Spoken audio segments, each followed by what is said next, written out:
Okay, shalom. Wonderful, wonderful journey ahead with this particular teaching. It's very interesting, loads of controversial stuff coming up, but also loads of stuff to bring peace between all these Abrahamic faiths.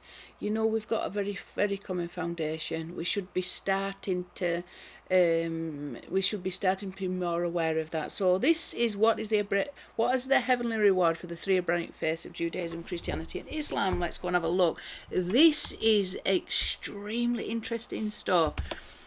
Just bring myself on board there. We're going to be looking at some very esoterical teachings to be found within Judaism, within Christianity, and sort of trying to get a feel for how this reward actually is the same reward. It just depends which way you want to look at it, but we're really all speaking about the same reward in the world to come. So let's start off with Judaism. The reward is the wines in its wineskin. It's all symbolic. It's all there's hidden messages in this. So this is what's written in Sanhedrin 99a in the Gemara. The Gemara says, what, in the Talmud, what reward is indicated in the phrase, no eye has seen it? This particular Gematria comes up for this particular phrase. So bear this in mind, because we'll go through some incredible Gematria right at the end. And this, the Gematria for no eye has seen it, actually comes up. So it's not by chance. And we're looking at the Gematria of the word for grape. No eye has seen it. Rabbi Yeshua ben Levi says this is wine preserved in its grapes, i.e. in its grape skins, from the 6 days of creation. No person has drunk that wine, and therefore no one can appreciate its quality. Reish Lakish says this is Eden. So this reward is Eden, which no eye has ever seen. Right, just you've got to be very, very careful to pick the to notice the differences between the words here, because the Gematria for the Garden of Eden comes up as well, which no eye has seen. And if you say, where did Adam, the first man, live, if not in Eden? The answer is that he lived in the garden. Unless you say the garden is Eden, and they are indistinguishable, the verse says, and a river emerged from Eden to irrigate the garden. That's Genesis 2:10, indicating that they are two distinct places. So this is taken from Sanhedrin 99a, and this is all in the context of, we're talking about the Mashiach. So it's all around that same part in the Talmud. Very, very interesting part. So we've got lots in here. There's a tremendous amount hidden in here. Okay, so we obviously can't go through all of it, but there are things that are linked to all this that we're going to come up later, you know, because Eden is a separate place from the garden. There's the Garden of Eden. The water that flows from Eden and waters the garden is really referring to the wisdom of the Torah that splits into four, separates into four. And these different interpretations are in exile. The literal interpretation, the remez interpretation, the drosh interpretation, and the pshat interpretation, the esoteric teachings. We're going to be having a look at all those different types of teachings. But so this wisdom comes from Eden and waters the garden, and the garden is where Adam was. Eden no eye has seen. So even all these words, they're very, very powerful and mystical, and there's a lot of hidden meanings, as is the whole concept of wine preserved in its grapes. Okay, it's all mystical. Let's go and break this down. So straight away we've got some very powerful Gematria involved in this. So if you look at the Gematria of this is the wine preserved in its grapes from the 6 days of creation, bearing in mind we are in a rectification process now. We are in the rectification process of 6,000 years that represents the 6 days of creation. We are not yet at the end of the 6th day of creation. We have not yet entered into our Shabbat. So we're in a process, all humankind is in a process of being rectified to be able to attain that Shabbat, that 1,000 years. Okay, where we will be elevated back up to the status before we fell and above. So 2,826 added to 360 ordinal, that's the regular and the ordinal, come to 3,186, and straight away it's 18 times 177. 177 is Gan Eden. So when it's saying the reward is the Garden of Eden, there's indication in that this is somehow symbolic of a Garden of Eden experience, what that may be. What might that be? The Garden of Eden represents a unity between the divine feminine and the divine masculine as well, because Eden represents Chokhmah, which is the father, and Gad and Eden, the garden represents Bina, which is the mother. So there's a unity between the garden and Eden as well, the Garden of Eden. There's all kinds of ways of looking at it, and Eden represents, the garden represents understanding, so the unity of wisdom and understanding. So there's a link. And 18's high life. This is another very important number, 731. We'll have a look at this, but this is how it connects us to the problem where Adam fell. Now the Lord said, behold, man has become like one of us, having the ability of knowing good and evil, and now lest he stretch forth his hand and take also from the tree.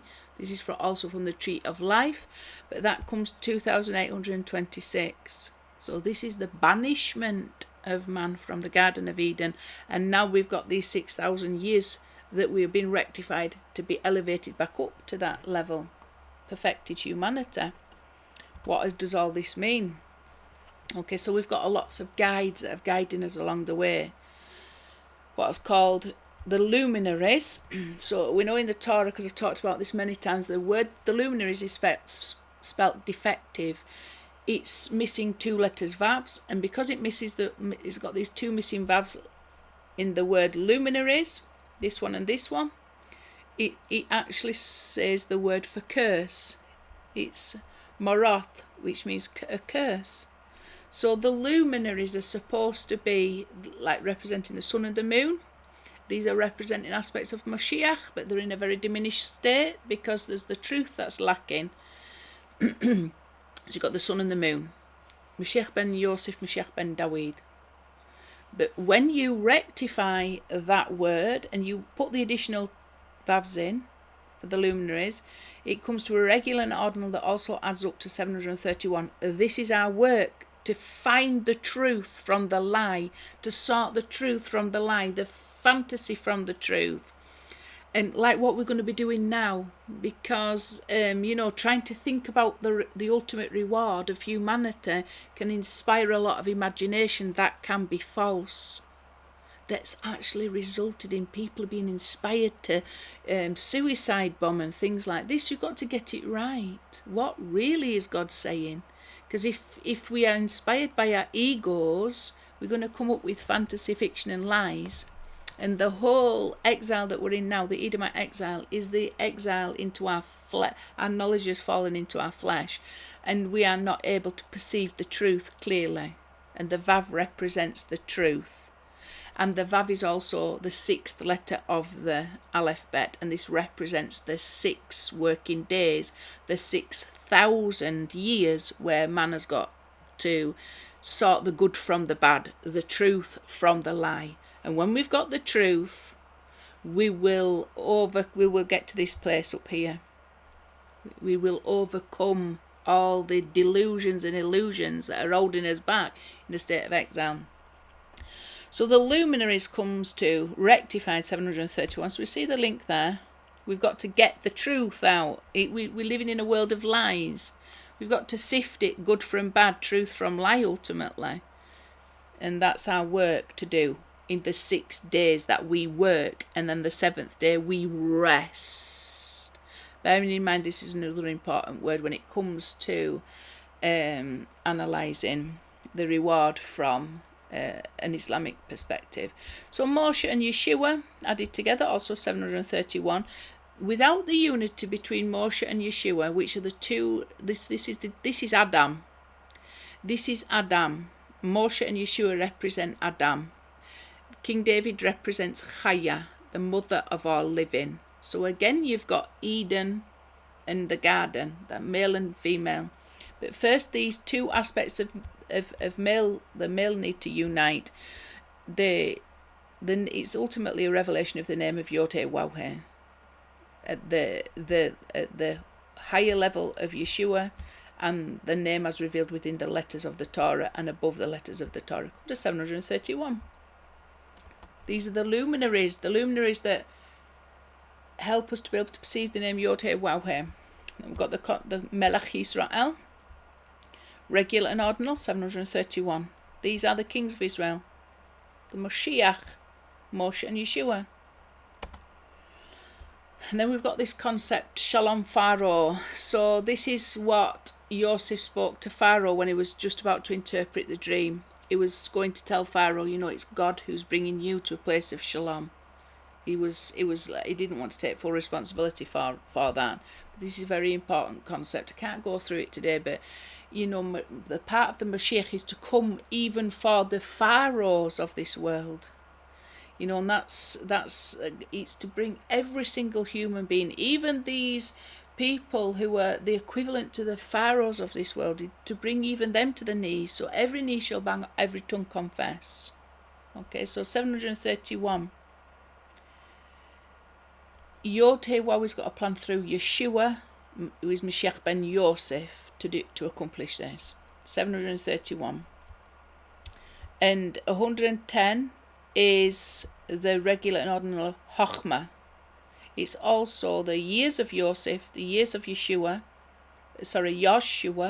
ben Nun, and it's also Yeshua HaMashiach ordinal, 110. Significant number. And then we've got this woman who's talked about all the time in my teaching, Srach. If you take the regular ordinal and the square ordinal, add them together, 2 times 731, she's very, very important in finding the bones of Yosef. Okay, and also she's just very significant. I'm not going to go over it at this time. She literally found the bones of Yosef. Moshe didn't know where to look. He was looking in the city. She took him to the Nile, and they got the bones of Yosef out. If they didn't get the bones of Yosef out, they would have stayed in Egypt.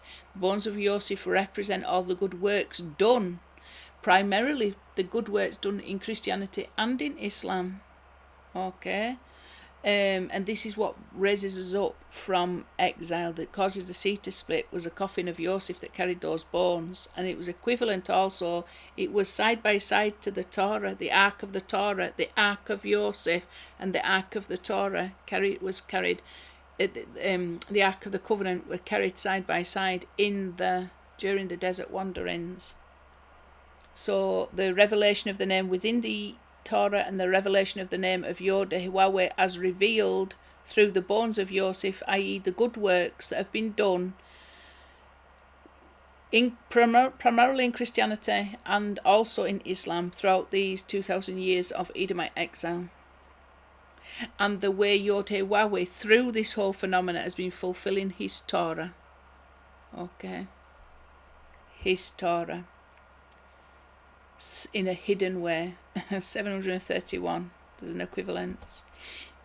And then Paulos was the one who talked about this last lesson, is the infiltrator, considered an infiltrator, potential infiltrator into Christianity to drag them from to separate the believers who believed in Yeshua, that represented the house of Yosef, to Rome.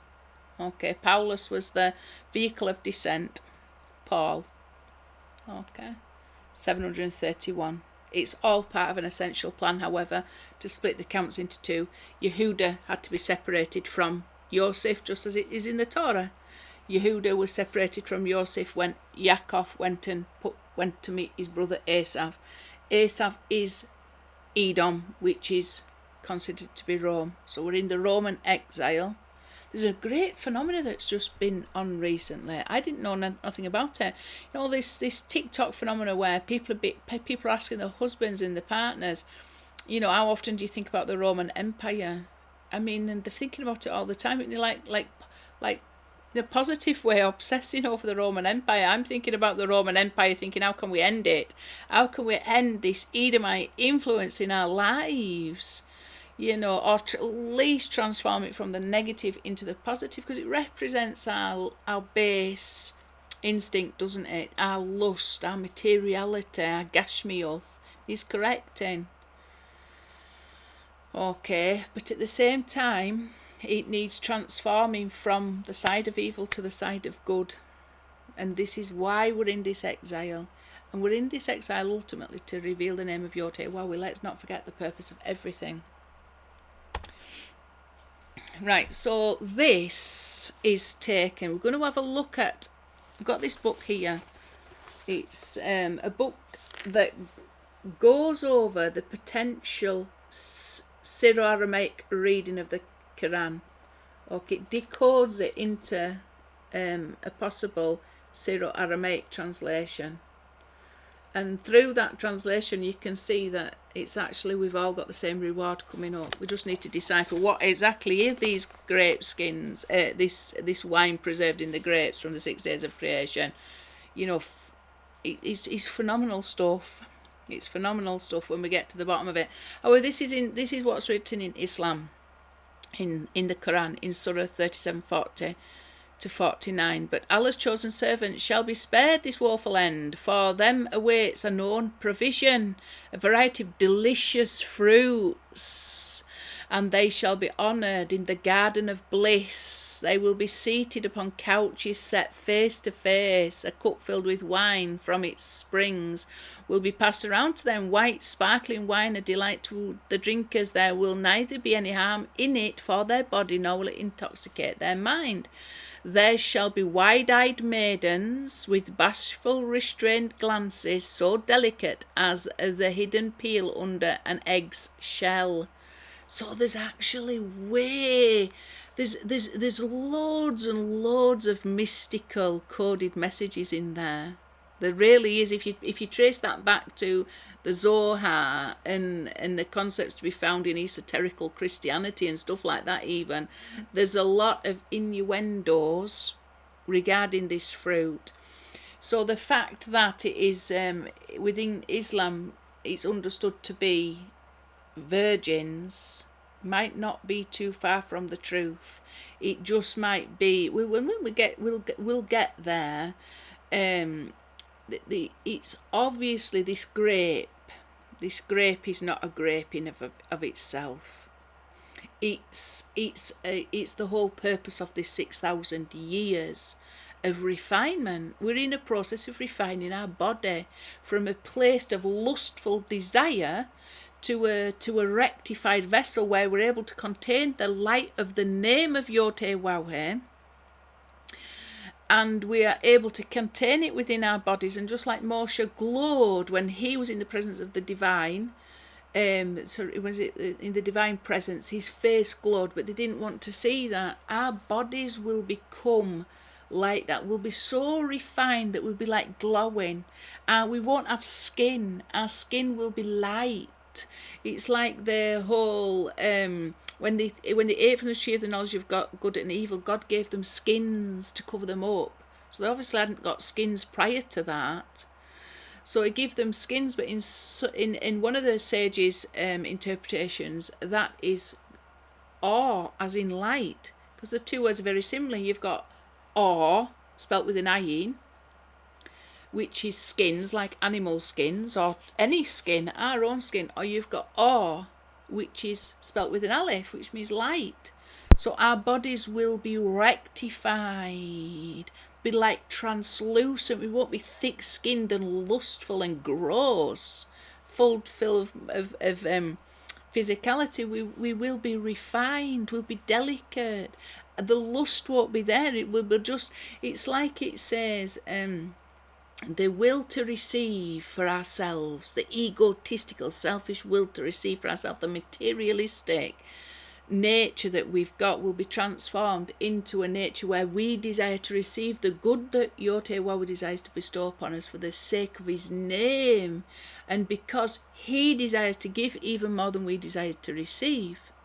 Okay, but we can't receive something so good and pure and holy and righteous when all our vessel is filthy and lust-filled, and impure. You've got to clean the vessel first, purify the vessel, You know, the vessel's got to be righteous and holy, and then it can receive the good in a righteous, holy, pure way. Okay? It's all about refining our body to be able to receive all the delights and all the pleasures without there being any evil intention at all. Just pure, holy, good intentions for the sake of his name, and because he desires to bestow upon us, you know, good. The ultimate good, however, is a revelation of his name. It's equivalent to all this, you know, what we experience physically. Isn't it? There is an equivalence. We've got to be starting to think in terms of equivalence. So what's the reward in Christianity? First of all, this is what's written in the Talmud in Shabbat 139a, because this is linked up to some of the ideas of wine being the reward. Okay, the final reward.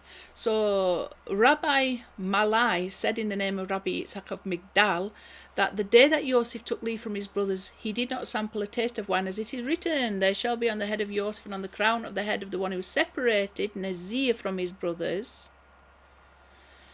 And that's from Genesis 49:26. Language of the verse alludes to the fact that Yosef conducted himself like a Nazirite and abstained from wine. Shabbat 139a. And then we've got this. This is right at the end for Yeshua, isn't it? This is in Mark 14. He said to them, "This is my blood of the covenant, which is poured out for many." Bearing in mind, he had a cup of wine. He was holding a cup of wine, grape juice. "Truly I tell you, I will no longer drink of the fruit of the vine until that day when I drink it anew in the kingdom of God." And when they had sung a hymn, they went out to the Mount of Olives. I'm just going to read a Syro-Aramaic version of this, because it actually mentions Yalda, children of the vine. So even in that, there's some implication. Let me just read it to you. Okay, so I'm just reading from this book. Let me just push this up so makes a little bit more sense. There's a lot in there. It's very complicated, but it's also very interesting. This is when it comes to, it helps to draw that unity, those threads of unity through all the Abrahamic faiths. But this is, now follows a Syro-Aramaic citation from Matthew 26:29. "I will not drink henceforth from this child of the vine, since I will drink it new with you in my Father's kingdom." And there's also links there with other surahs to be found in Islam. Surah 76:19, which states, "Round amongst them go boys of perpetual youth, whom when one sees he thinks them pearls unstrung." So again, you've got this. You'll see that pearls come up, and grapes and crystals, and there's all kinds of things. What is this grape juice then? What is this fruit of the vine? That's our ultimate reward. And what's this whole abstaining from it until then? Because that's also linked to more Syro-Aramaic concepts found in the writings of Saint Ephraim. I'll try and bring that up as well. So let's see what else we've got. And I always think that it's definitely linked also, because he says that you will not see me again, and here it says I will no longer drink of the fruit of the vine. So there's this, he's going somewhere where he's not going to drink the fruit of the vine, and we won't see him again until we say. So there is a link to that. I always think there's a link. It says, "Jerusalem, Jerusalem, who kills the prophets and stones those who sent her, how often I have longed to gather your children together as a hen gathers her chicks under her wings, but you were unwilling. Look, your house is left to you desolate, for I tell you that you will not see me again until you say, blessed is he who comes in the name of the Lord." This is the ultimate reward, to know the name of YHWH, because it's hidden. We don't know it at this time. Baruch haba b'shem Adonai. And, this is a very, very big revelation where we see God face to face. And I'm pretty sure that's also spoken about in Islam. You know, the most pleasant experience of all, to see face to face. And this is where we're really heading for. We don't want anything that's going to separate us. We don't want our flesh and our ego to separate us from perceiving the goodness, the purity and holiness of the name of YHWH and his authority and sovereignty and oneness. This is what we desire. We are made to receive this. Okay, what else have we got? So, let me just go back. I'll find this, what Saint Ephraim says. So this is what Saint Ephraim writes, I do believe. This is somebody talking about what Saint Ephraim writes. This is quoted from, on the basis of the appended Latin translation of the corresponding Syro-Aramaic passages. Okay, so I'm just going to read you from this book, basically. It says, a closer consideration of this work by Saint Ephraim gives me the occasion to express my opinions on the surprising hypotheses of Tar and Dre attached to his final quotation. Wine is also not lacking in the Christian paradise, and one can even recognise a furtive suggestion of the virgins of paradise in Ephraim's words. He who was abstained from the wine here below, for him yearn the grapevines of paradise. Each of them extends him a drooping cluster, and if someone has lived in chastity, then they, feminine, plural, receive him in their pure bosom.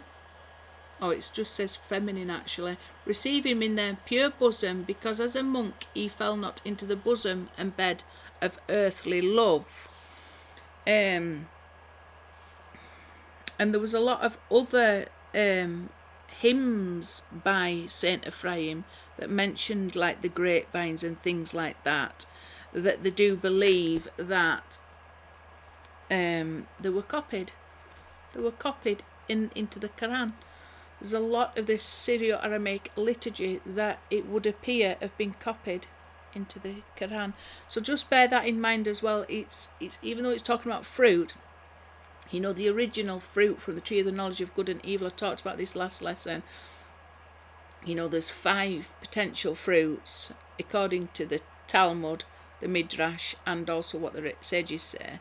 One of them obviously is grapes. What are we talking, that they ate grapes, or was this some sort of sexual aspect to this? Right, so just had a bit of a cough there. Right, so this is what I've taken from the New York Times. They've obviously done a big article based on what's written in here. Just going to read it out. It says the Koran is beautifully written but often obscure, because these phrases talking about the virgins, for example, are very obscure. One reason is that the Arabic language was born as a written language with the Quran. So Arabic language didn't really exist prior to the writing of the Quran. And there's growing evidence that many of the words were Syriac or Aramaic. For example, the Quran says martyrs going to heaven will get her. The word was taken by early commentators to mean virgins, hence those 72 consorts that's spoken about. We'll come across that shortly. But in Aramaic, her meant white and was commonly used to mean white grapes. Some martyrs arriving in paradise may regard a bunch of grapes as a letdown, but the scholars who pioneered this breathtaking research using the pseudonym Christoph Luxemburg for security reasons. So this is this book by Christoph Luxemburg.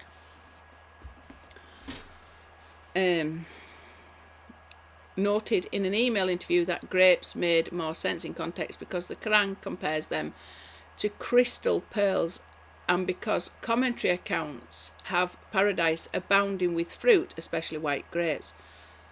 Basically, according to this book, the translation should be, for example, in Surah 44:54, these houris are mentioned, the her, and the translation is, we have paired them with dark, wide-eyed maidens, but this is very obscure, and there's reasons to question that translation. However, a Syro-Aramaic reading of it would be, we will make you comfortable under white, crystal clear grapes. So this reward would link up with the reward expected in Christianity and the reward expected also in Judaism, as we saw, the grapes preserved in the grape skins. Okay. And this is what is written in the Hadith, I do believe. Everyone that God admits into paradise will be married to 72 wives, hores, who are beautiful and virgins with whom they can have eternal physical satisfaction. So basically, this contradicts also the fact that in the Koran it's mentioned that the wife will be paired to a woman, his wife, of the same age, 33 years. So there's a contradiction also to be found. However, when you think about it, there is something in it that is sexual, or is definitely absolutely connected to unity. This is an analogy for unity between a man and a wife. Like Adam and Eve, they must have done something wrong originally. They eating from the tree of knowledge of good and evil. That they did something possibly sexual that made them aware that it was imperfect, because of the psychological effect that this had on them afterwards. The fact that a serpent's involved that's lied to them. There's all kinds of ways of interpreting that. But in the meantime, now we left in a situation where we've got to perfect our physicality. Our souls are perfect for a spark of the name of YHWH. It's our flesh that needs rectifying. So the reward is a rectified flesh. It's the Shabbat. It's the rest. And it talks about here. It says, we will make you comfortable, or we will make you at rest under white crystal clear grapes. This is a stage that we will reach in the Shabbat, where our bodies and our souls will be united, and we will have attained physical perfection. So everything that we do, we sinned via eating. Eating brings about a lot of rectification for us, and so does other physical pleasures, such as union between a man and a wife. At this time, we're in a fallen state, so we can't enjoy that perfectly, like we can't enjoy eating perfectly.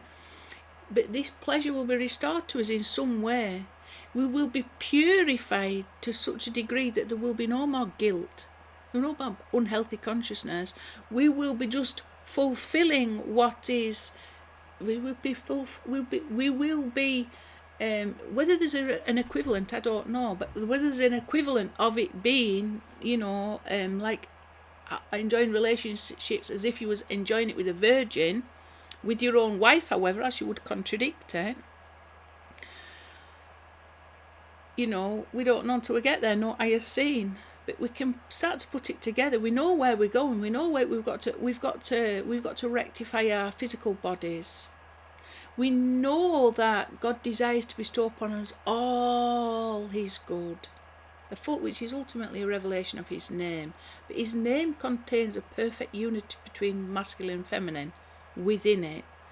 So in our language, it's probably to do with relationships between man and a wife, and eating in some way. Eating all these wonderful fruits, because they're the main physical pleasures. Okay, so it's connected to that, but without any guilt or embarrassment or shame. Just the pure bliss and joy of engaging in those things. Now, whether there's a spiritual equivalent to that in the ultimate world to come, who knows? But we've got 1,000 years of rest where we will be still, we will be living our soul in a rectified body for 1,000 years. And then what comes after that is pure spirituality. The ultimate world to come is pure spirituality, the 8th day.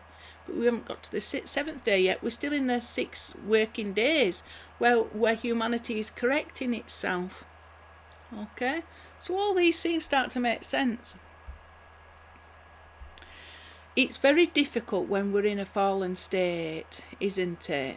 Because we still have lust. It's difficult to imagine how we will ever be free of that, to be able to enjoy such pleasures before God and for the sake of his name, and without feeling embarrassment or shame, because we still got unrectified bodies that make us feel embarrassed or shame when it's like we've got to pay a price for having something nice. Well, what's the price? No such thing as a free lunch. So you enjoy all that pleasure and delight. Well, what price have we got to pay now then? It's as if we were always looking for that price to pay. We can't quite just receive something good in and of itself. We're always looking for the catch. Whatever's to come is more good than we can ever imagine for all of us. We won't have to worry about we won't have to worry about there being any negatives whatsoever. And it will be a delight for us, body and soul, in that time where we've still got physical bodies, but these are rectified. It will be a delight for our bodies and our souls, because our bodies and our souls will be perfectly united as one. That's the unity of the male and female. That's the unity of Israel and the nations. That's the unity of the light and the vessels. Okay, this is where we're heading, by the way. This is the whole unity face to face of Adam and Eve. There was back to back when they fell. Also, going back to the fact that in Judaism it talks about preserved grapes, there's actually this phenomena within Afghan. It's unique to Afghanistan, this whole concept of preserving grapes. And they do it in these like mud vessels. They surround them in mud, and then the last 5 months until the new year at the spring equinox. Okay, and also it talks about crystal, doesn't it? Here it says, this is the Aramaic interpretation of Surah 44, 54 and 52:20. We have them with dark, wide-eyed maidens. We have paired them with dark, wide-eyed maidens. We will make you comfortable or at rest under white, crystal clear grapes. You won't need to be worried about being pleasured in paradise. It would just, there will be no price to pay, because you know what price we've had to pay?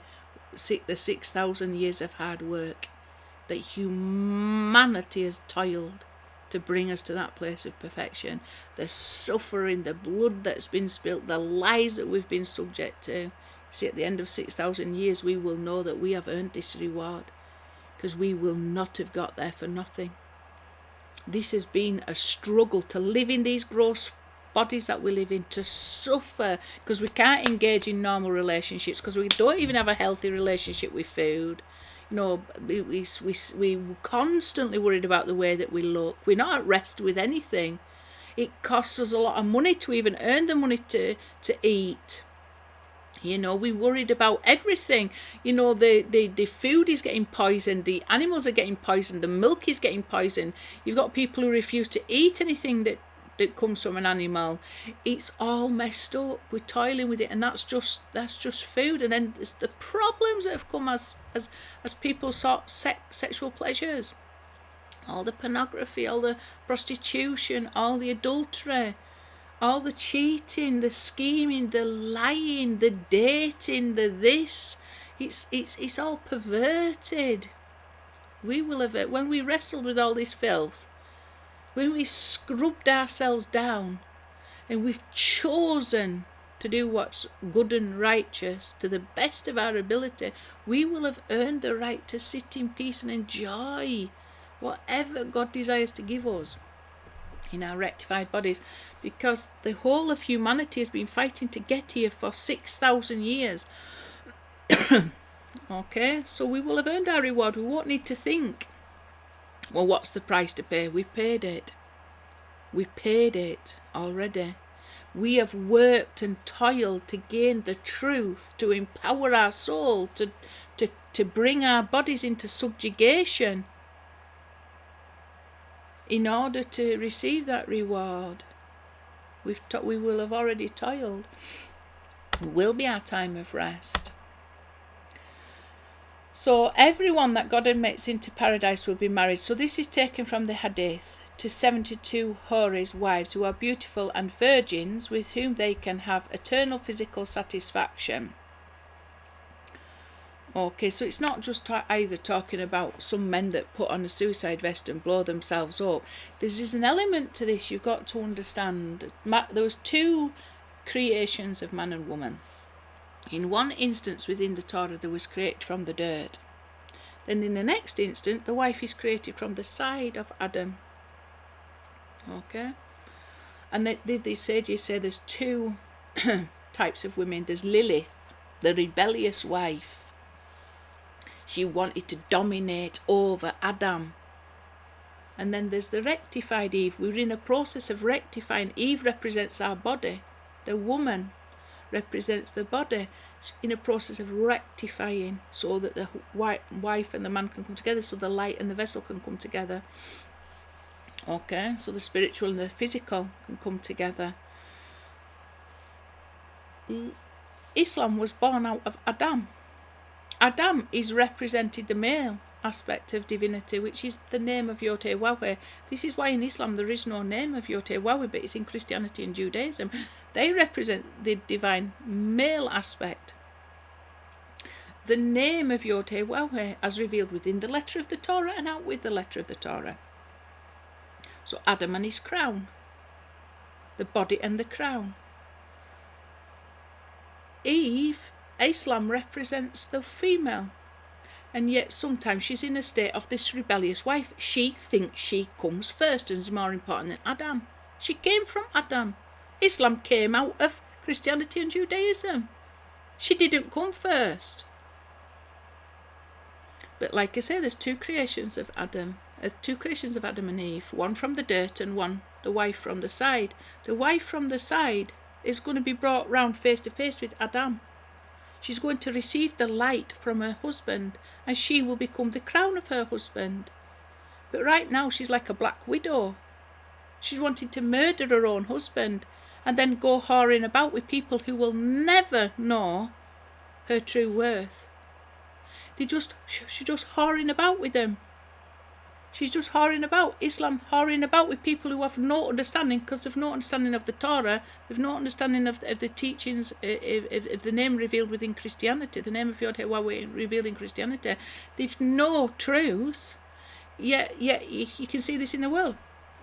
Islam gets into bed with everybody, uses the oil money to pay for her lovers that don't even respect her, and she turns her back on a true husband. And she thinks she's better, and she spends all her money trying to promote this ideology in the world that Islam is more supreme than Christianity and Judaism. She goes to war against her own husband. She kills her own husband. She's like a black widow. The only chance she has got to be the woman that she needs to be in this world, the rectified woman, is face to face with her own husband. Adam, which is represented by Christianity and Judaism. You've got to understand that because Christianity and Judaism are not yet refined, this woman cannot submit to her husband. She rebels against her. But there will come a time of rectification when the true Christians and the true Jews unite. We all overcome this outer evil shell, this physicality, the Erev Rav and the Edomite influences. We are refined to reveal that name more clearly, and then Islam will submit. There will be unity between Judaism, Christianity and Islam, but in the meantime she's like a rebellious wife. So I sometimes wonder, in this state of rebellion, what imaginations are getting fueled to bring about some kind of distortion. Because we're watching this video about this narcissistic mother. Narcissistic mothers can try and control their sons. They don't want them to get married. They'd rather them be just with virgins. They'd rather them just play the field, because then there's no thorough attachment there. The commitment of a wife to a man, the mother's got to let go of the son. But a narcissistic woman don't want to let go. She'd rather just her son be continually pleasured, because somehow then it allows her to be the most significant female within his life. You sometimes wonder, when you've got statements like this, the way that it's been understood within Islam, I'm not saying that there's no truth in it, because I'm trying to show that there's truth in this. I believe that there's some sort of equivalency. It's talking about being able to enjoy things without guilt, but it'd be all done in a very honourable way. Right now our minds interpret this in a filthy, depraved way. Why? Because you're getting influenced by the wrong things. Getting influenced by, like, the equivalent of Lilith. It was like the equivalent of a narcissistic mother. All these poor boys that have put on suicide vests and gone and martyred themselves. Maybe their own mothers has pushed them to do that. Maybe their own mothers are narcissistic. Don't know what the intention is behind all this. It's all about refining the intentions, and it's all about taking a step back and having a look. What is the influence here? Because if you're coming from a perspective of Lilith, you're going to be reading these things and your brains are going to be polluted one way. And if your mother is not a refined woman, she's going to be infecting the sons to interpret it the way. She's going to be filling your imaginations with fantasy. Because the Koran's very clear that a man will enjoy relations with his wife. So you've got to get everything to fit in. Okay, with his wife of his own age, by the way. So everything's got to fit in. And everything's got to be free of lust and fantasy and rebellion. And Islam is guilty of this. So if it's got this spirit of Lilith rather than the rectified female, Chaya, the wife of Adam, the wife who's prepared to submit to his husband, you're going to be in trouble. But Adam's unrectified also. He isn't representing the name of YHWH clearly enough to his wife. The Christians and the Jews are not representing the name of YHWH. This is garbed up in the filth of exile. The Edomite Greco-Roman idolatry that you see in Christianity, and the Erev Rav evil influence that you see within Judaism. They're not the ideal husband. They're in a filthy state, and because of that we end up with Islam that has got other influences. The Ishmaelite influence creates a lot of barriers. These are the thick shells, the thick eggshells. We've got to break out of those. We've got to refine our flesh in order to be unity between a man and his wife. Okay? All worth bearing in mind. Why do I know that is significant when we're talking about this? Because this mysterious three letters that appear at the beginning of some of them surahs within the Quran. There's these three letters, Alif, Lam, Mim, and I've done teachings on this before. However, where is the first time that these letters, Alif, Lamed, Mem, occur within the Torah? They occur here. And the Lord God built the side that he had taken from man into a woman, and he brought her to man. And the first occurrence of the Aleph, Lamed, Mim, or Alif, Lam, Mim, is there. That which he took from Adam. So the Quran is telling you, remember who your husband is. Remember from where you came. Because we're all in exile right now, and we've all got a work to do for these 6,000 years to refine ourselves. The man's got one work, the woman's got another. Don't be like a black widow against your own husband. Remember whose side you came from and who you were for. So Asher lekach min ha'adam. The woman came from man. Islam is the Ummah, the mother. Adam is the man, because that's why there's no name of YHWH. They are the vessel that is filled with the light. They are the body that fills with the soul. Israel represents the soul. Christians represent the lost house of Yosef. It's Yosef and Yehuda, the brothers that need to come together to form a united Israel. and then united. Yehuda and Yosef need to come together as one in the hand of King David, and then Islam will submit. She will submit to her husband, but not until they are united in truth together, instead of all these arrogant lies. I'll just go through this later. Which he took from. So Asher Lekach Min comes to a square ordinal of 1,776, which is 2 times 888. The regular of that, and the woman saw that the tree was good for food. Okay, so this is when she ate.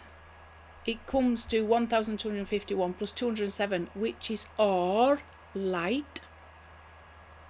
So there is something in that. You see, we've got to earn our reward. We want to earn our reward. We made like Yodhe. We don't just want to be given everything for free. We want to do something. So we've got this 6,000 years. So we've got to leave paradise, come down and deal with this reality where the good and bad is all mixed up. The lie and the truth is all mixed up. We've got to separate the lie from the truth so that we're not acting like Lilith, the rebellious wife, or the unrefined husband, the arrogant husband. 207 is light. So there's potential in there, isn't there? To get the light, so the light of our soul shines through our skin. Our skin gets transferred from awe into awe, light from skin into light. So the connection there, which he took from. If you add those two together, it comes to 1,458, which is 2 times 729. So there's a connection there. Hamoshiach is 888 filled out. He Mem Shin Yud Het. Hamoshiach 888 is also, I think, the Greek Gematria for Jesus Christ. But this is Adam, Seth, and Enosh, and this is the big Aleph that represents corrected Adam. It's also 1,776. It's all connected, and the Koran highlights this. Nobody knows what that Aleph Lam Mim means. That is God reminding me from where you came and whose wife you are, and to stop chasing around and using all the blessings that you've been given, like the oil, to buy lovers who will never know how to respect you properly. They'll never, and to try and promote your own agenda of superiority. You should be using what you've got to define yourself, to be able to submit. And you can see that happening in the world now with the Abrahamic Accords. There is some end towards that. And it will happen more and more, because God has got a plan to bring his wife and the husband and the wife back together face to face as one in the Garden of Eden. And that, the one man became the whole of humanity. Adam means humanity. It means all of humanity. Adam. So there's a rectification, and this will occur through the Mashiach, the revelation of Moshe, the revelation of Yeshua, and the revelation of Mashiach ben Dawid, which is linked to Muhammad, the Mahmed. It's all wonderful stuff. So this is how this whole concept of wine is also related to this number 72, because it's got 72 virgins. It's a very esoterical number. It's a very significant, important number. So this is taken from Zohar Pinchas, the book of Adam, the 8th day. He asks, what is the heart, levav, of man? It should have used lev, heart. So it's in the plural. He answers, there is a heart, lev. There is a heart, gives to the heart, lev. They are the first Lamed Bet, 32 times of Elohim in the works of creation. So in the first verse of Genesis, in the first 32 times Elohim is mentioned in the Torah. And this lev, so that's called the lev, a heart. And this lev is the secret of Bina. So the word Elohim is connected to Bina, which is connected to Eden, Gan Eden. Understanding. The second lev, Lamed Bet, is the Bet of Bereshit, the first letter of Bereshit, which is spelt big, which is written big, and the Lamed, the last letter of the Torah, You bring the last letter of the Torah and the first letter of the Torah together, and on Simchat Torah they are read together. The last section of the Torah and the beginning is read together. So this is another, a lamed and a bet spells lev, heart. So that's another heart. So the two hearts, 32 times of Elohim in the creation of Torah, which are the 32 paths of understanding. The 32 paths of wisdom, sometimes known as. And the lamed of the eyes of Le'ene all Israel. So the last phrase is before the eyes of all Israel. The first phrase is Bereshit. The first word of the Torah is Bereshit. The last word is Yisrael. So the El of Yisrael and the Bet of Bereshit. It spells Lev. And these two letters, the Bet at the beginning of the Torah and the Lamed of which it ends, also form the word Lev, namely the heart of Malkuth. So there's the heart of Bina, the first He of the name YHWH, and then the heart of Malkuth, the second He from the name YHWH. These are the feminine aspects of the name YHWH. This is why it is written Levav, for the wine, which is the illumination of Chochmah, so Eden, talking about the wine created in the beginning, and when rabbis was mentioning it was Eden. So this is Chochmah. The wine is Chochmah, wisdom, that no eye has seen. That should be alluded to in those Lev. He answers, these are the 7 days of creation themselves, in which Lev, or 32 Elohim, shine. So go to the 6 working days and then the Shabbat, the 7 days of creation. They are joined to the number 64, which is 2 times Lev. Lev is 32, so 2 times 32 is 64. So, but 64 and, alright, I've jumped it, haven't I? Namely the heart of Malchut. This is why it is written Levav, for the wine, which is the illumination of Chochmah, is revealed in and gladdens the heart, Lev. Of Bina and the heart of Malchuth, from where man receives it. The numerical value of twice Lev is 64, and this is 8 less than 72. So then we've got the significance of 72. And 72 is a numerical value of YHWH, and were finished from Bereshit 22:1. So all the work of YHWH were finished. But this is the name of the Ayin Bet, 72. Alluded to in Vaychulu, the secret of the name of the illumination of Chochmah. So this is the highest level of revelation of the name of YHWH. That it should be alluded to in those Lev, he answers. These are the 7 days of creation themselves, in which Lev, or the 32 Elohim, shine.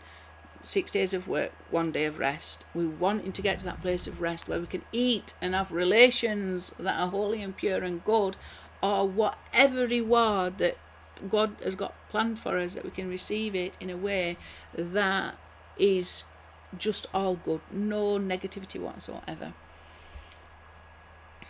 So they are joined to the number 64, but 64 and 7 is only 71, which is Yonah, by the way, the dove. And we are still one short. He asks, what of the 8th to complete it to 72? He answers, it is the 7 days of creation together with, this is the book of the generations of Adam.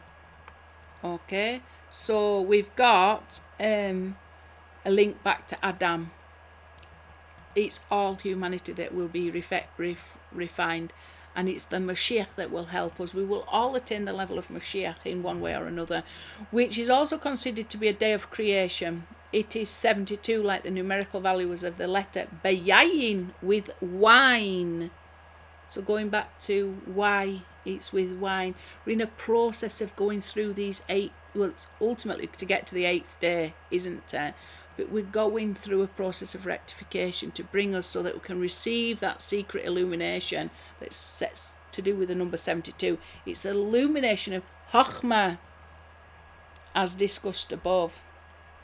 And the illumination of Chochmah is likened to the release of semen, because it goes into the womb, the Bina, the womb of the woman, and impregnates her. And it's just like a spark, an illumination of wisdom. But then that's the river that flows from Eden down into the garden, and the woman then grows the fruit from this in the garden and things like that. There's all kinds of, she produces offspring based on that wisdom. She's able to bring forth wonderful fruits. It's very satisfying. It's an illumination in our mind. It's a liberty for our bodies. Okay, this is the whole interrelationship between Chokhmah and Bina, understanding and wisdom and understanding, the male and the female aspects of our intellect. So this is connected to this verse from Psalm. I've already done a past teaching on this. You could probably find it on the internet. And wine, which cheers man's heart, to make the face shine, from oil and bread, which sustains man's heart. So again, we're talking about this wine. But we now know what it is. It's an illumination of Chokhmah, wisdom. It's connected to wisdom. But not just wisdom. It's like a spark of Chokhmah that we then, in like our Garden of Eden, our Bina, our womb, we are able to bring forth wonderful fruits that are very satisfying for us, mentally and physically and spiritually and everything like that. And it, like I say, it's almost like sex in a way. It's equivalent to sex. It's seen as like an ejaculation, and to be received within a female womb. Whether that is united with an actual physical engagement, because our bodies are going to be rewarded because we have served God. We will be in the resurrection of the dead. Our bodies will be our bodies will be able to receive pleasure without any pain. And then this is where we get this bit from. This is very esoterical, secret teachings, okay? So you can start, I'm pulling this up because it's got the mentions of the name 72, the letter 72, and what that's alluding to, and how that's all tied into wine. So now we can start to see what the real reward is. It's intellectual as well as physical and spiritual. And it's likened to fruit, it's likened to wine. This is the narrative, but there's also, as well as that, there's also sexual connotations with that. This is the narrative of the generations of man on the day that God created man. In the likeness of God, he created him. So we get this phrase here that's mentioned too.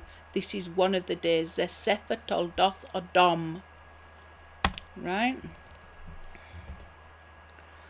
This is the 72 letter name of God. This is from Atziluth. This is when the name emanates towards us.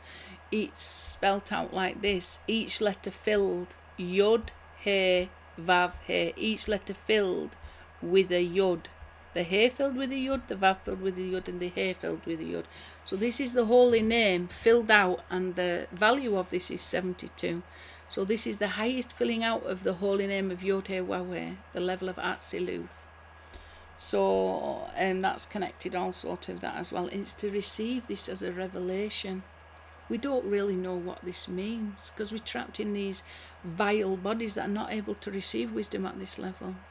We'll be elevated up to understand what exactly is this wisdom, this illumination that God desires to bestow upon us, that's somehow connected to the perfection between body and soul. We want to receive that. We want to experience that. It's all about a revelation of the name Yod He Wawe.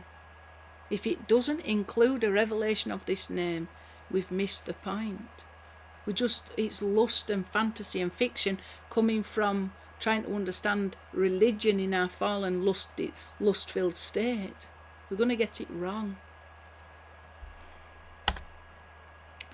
Right, so now we're just going to have a look at the grapes and see what sort of Gematria are involved with this. So this is the word grape filled, and it comes to 648. Grape filled is here as well. Okay, let's go and have a look at these numbers. Zaphanath Paneach. Okay, so this is Yosef hidden. We're this whole 2,000 years of Edomite exile, Roman exile, where Yeshua was sold off to the Romans and he's dressed up like a false god and etc. etc. Talk about it all the time. But Zaphanath Paneach is equivalent to the square ordinal of Zaphanath Paneach is what is it? It's the regular of grape, 122.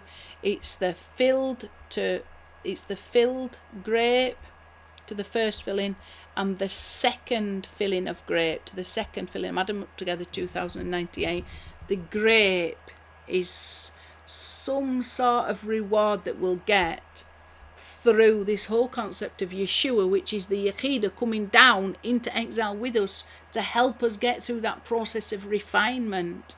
It's the Yechidah, the holy part of Adam that didn't fall. Why did he not fall? It remained perfect because he'd not yet received it because of the Shabbat. He'd not had a Shabbat. Ate from the tree of the knowledge of good and evil on the 6th day. So he's fallen down into exile. This now 6,000 years of correction, but the last 2,000 years is about Yeshua, Mashiach ben Yosef, coming down into this Edomite exile with us to help us dominate over us. So really, it's the perfect aspect of Adam himself that's come down in to help all humanity in a very hidden way. Zathanach Paneach means that. It's to do with being hidden. So directly related to the concept of the grape, we will get to this place of reward. Why? Because we've got a perfect aspect of our own soul down in here helping us to accomplish that. Unfortunately, because that light is so bright, it's got to be garbed up in Satan. Esav talked about this on last lesson. In a very hidden, concealed way, Zaphanach Paneach was Yosef's name given to him by Pharaoh. And this is what it's all about, unity between Yaakov and Esav, the two brothers that was warring in the womb of Rivka, that represent body and soul, represent good inclination and bad inclination, represent the truth and the lie. They need to come together as one. 376 is the same as Shalom. Esav, the rebellious one, needs to get transformed into Shalom. He's represented the body, the divine feminine, if you like. It comes to 558, 90 ordinally, added up together 648, exactly the same as grape filled. It's also here, look. If you take this filled, where did I get that from now? Alright, yeah, Yaakov filled and Esav filled comes to 1,250, which is exactly the same as the regular and ordinal of Yisrael filled. So Yaakov doesn't become Yisrael until he wrestles with Esav's guardian angel and then is blessed by that same angel. Okay? He wrestles with the gods of Esav, the gods that we create from our experience in Edomite exile. All the falseness and all the lies that cause us to put suicide vests on and go blow things up so we can get our 72 virgins.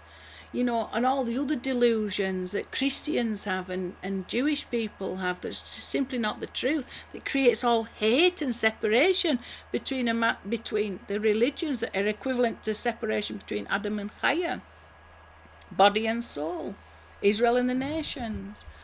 But Yaakov has to wrestle with Esav's false gods, or the lies of exile, all night long, and eventually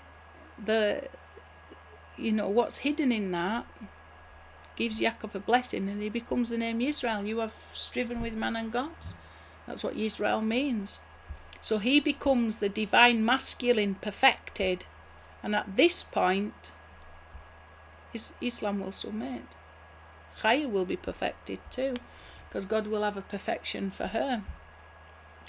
1250. Enoch, who is supposedly Metatron. I'm not going to go through that. If you've watched any of my teachings, you'll understand what that means. Enoch, somebody who went into heaven alive, okay, walked with God, possibly a rectified body there, but if some say it was Metatron, Metatron represents the 6 days of work in creation. They represent Mashiach in a state of... it's really difficult for me to say, actually, so I'm not going to say at this point. Metatron, according to Vilna Gaon, came from the same place as the Yechida, Yeshua, the unfallen aspect, or he somehow merged into that perfect aspect of Adam after he died. He didn't die a normal death. He got elevated up to the level of Metatron, which is the same level of soul of Adam that didn't fall. It was his crown. He hadn't received his crown because he hadn't had a Shabbat. This is according to the sages. It's all mystical. Cloud, the Mashiach is one of the names of the Mashiach is the cloud. It's all mystery involved in that. The first filling of the name YHWH has got a square ordinal of 324. 324 times 2 is 648, so connected to the grape again. So this is again the name YHWH. And then we got this, look, no eye has ever seen a God besides you. So this is talking about the future reward as well. There's all kinds of wonderful stuff involved in that. The regular Mispar Gadol come to 334, which is exactly the same Gematria as Mashiach ben Dawid, when Dawid has got the additional Yud rectified. The Mispar Gadol, the regular and the ordinal, and then the Mispar Gadol regular and ordinal added together come to this number, which we came across the other day. But the 3006 comes to 2 times 1503, which is connected to this in 2 ways. And they embalmed him, and he was placed in a coffin in Egypt. This is Yosef. Talked about it a lot. A connection there, and then a connection here through the Mispar Gadol numbering, the 1189 there. Okay, and this here is 10 times or 5 times grape. So this is a rectification of maybe one of the fruits of the tree of the knowledge is supposedly a grape. So the rectification is always 5 times that number. Because it represents Teshuv He, the return of the letter He, the divine feminine, the divine wife in a fallen state needs to be raised back up so she can be face to face with her own husband. 3240, so that's connected up. You shall give truth to Yaakov. This is what Yaakov needs. What truth? Od Yosef Chai. And we can see also that the regular and ordinal is 8 times 208. Light. That's what we're trying to get to. We're trying to transform the skin that we were given from eating the tree of the knowledge of good and evil into light. Now this is quite interesting. Metatron, which is Metatron with an additional Yod, is spelled exactly the same as in Arabic Metatron, going back to Enoch. And that this is at the level of the Yechida, the level of the perfect aspect of Adam's soul, what is also called Metatron, according to Vilna Gaon. But this is the 7th days of creation. It's the upper soul of Mashiach ben Yosef. I'm not going to go into too much details. I've gone into that before. But basically, Arizal says Metatron, which is spelt without the Yod, is the 6 days of creation. Metatron represents the 7th day of creation, the final rest. Okay, and this was Yeshua's upper soul. That's why he says, I am the Lord of the Shabbat. His upper soul was the 7th day.